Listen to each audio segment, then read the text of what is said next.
Hi, welcome to this Learn C++ programming course.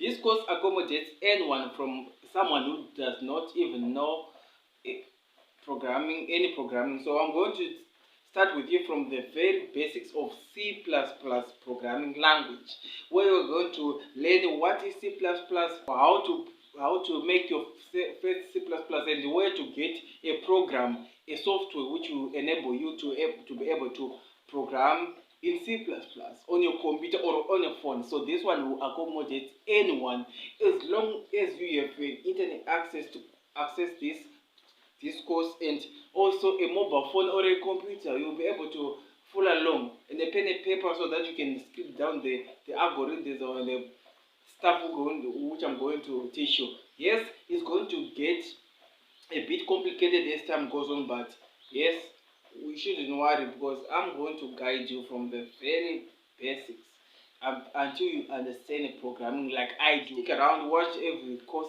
material which I'm going to provide for you to learn programming C++ with Mbonisi. So cheers. Have a good day, and I hope you enjoy, and let's just communicate in the description, the comment section, in the question and answer section. Cheers.